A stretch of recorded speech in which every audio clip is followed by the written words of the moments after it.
Hello दोस्तों।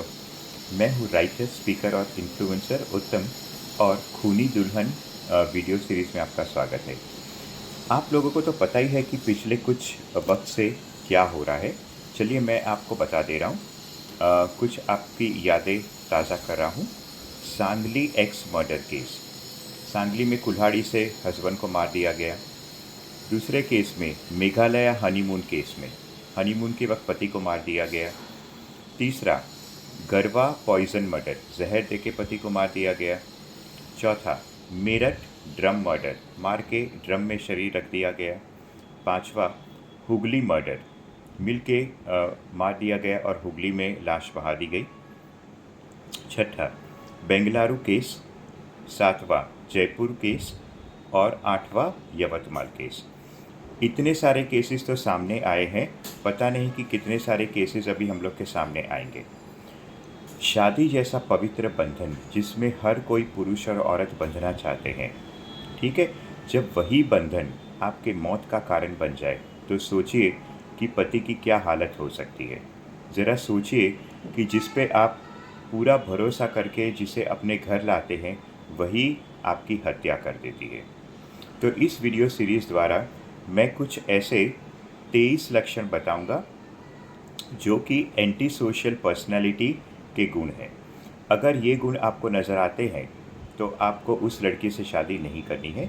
और सबसे मुख्य बात तो ये है कि अरेंज्ड मैरिज हो या साधारण मैरिज हो, खास करके तो अरेंज मैरिज जिसमें लड़का लड़की को मिलने का बहुत ही कम वक्त दिया जाता है, ऐसी चीज़ों से या ऐसे कॉन्सेप्ट से अब दूर रहे। अब बहुत ज़रूरी हो गया है कि आप लड़की से मिले, कई बार मिले और उसके बाद ही फैसला करें कि आपको उसके साथ शादी करनी है कि नहीं। अब एक चीज़ का आपको खास ध्यान रखना है कि पेरेंट्स लोगों को हमेशा इस बात का डर रहता है कि अगर लड़का और लड़की ज़्यादा बार मिलना शुरू कर दिए तो शायद वो लोग बेडरूम तक पहुंच जाएंगे और सेक्स कर लेंगे, फिर उसके बाद उस लड़की की शादी नहीं होगी। तो मैं आपको एक बात बताना चाहूँगा कि हमारी भारतीय संस्कृति को ध्यान में रख के आप बिल्कुल ही डेटिंग कीजिए, बार बार लड़की से मिलिए, लेकिन उनके साथ कोई शारीरिक संबंध ना बनाए। फिर ना आपको टेंशन रहेगी किसी बात की और ना वो लड़की के माता पिता को टेंशन रहेगी। ये वीडियो सीरीज़ देखने के बाद आपको ये समझ आ जाएगा कि अगर आप शादी करने निकले हैं, चाहे वो आप फर्स्ट टायर सिटी में रहते हो, सेकंड टायर सिटी में रहते हो, थर्ड टायर सिटी में रहते हो, अगर आप इन सिटीज़ में रहते हो और शादी करने निकले हो तो कौन सी ऐसी 23 आदतें हैं जिनसे आपको दूर रहना है। अगर जो लड़की को आप डेट कर रहे हैं, जिनसे शादी करने की बात कर रहे हैं, उनमें ऐसी आदतें पाई जाए तो आपको शादी के लिए साफ मना कर देना है। भले ही लड़की बहुत ही खूबसूरत हो या फिर अलग अलग बातें उसमें हो, लेकिन अगर ऐसे लक्षण नज़र आते हैं तो अगर आप अपना बचाव चाहते हैं तो आपको शादी के लिए उसे मना ही कर देना है।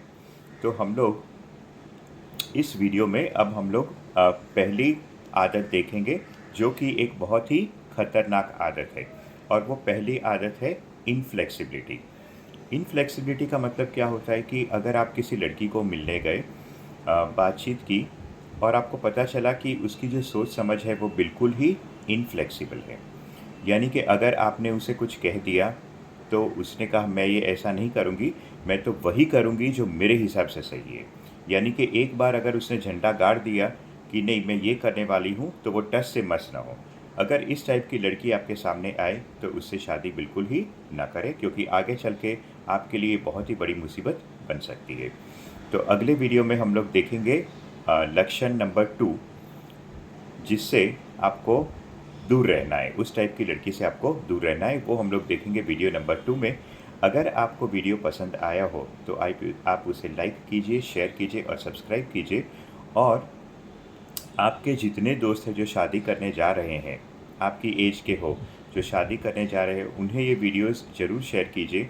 उन्हें भी कहिए कि सब्सक्राइब करें, उन्हें भी कहिए लाइक कीजिए, ताकि ये जो 8 केसेस मैंने आपको बताए, कहीं उनमें से 9वां केस में वो ना आ जाए और किसी की ज़िंदगी खतरे में ना पड़े। तो इसी उद्देश्य से मैंने ये वीडियो सीरीज़ बनाई है। मुझे पूरी उम्मीद है कि पूरे भारतवर्ष में जो भी मर्द शादी करने के लिए पार्टनर ढूंढ रहा है, तो वो हमेशा ये वीडियोस अपने दूसरे भाइयों के साथ हमेशा शेयर करेगा, ताकि वो भी सतर्क रहे और सावधान रहे और सबकी ज़िंदगी सुरक्षित रहे। आखिर शादी करने का मकसद क्या है कि प्रेममय जीवन बिताना, न कि भय में रहना कि कब आपकी हत्या हो जाए। ठीक है? नमस्कार।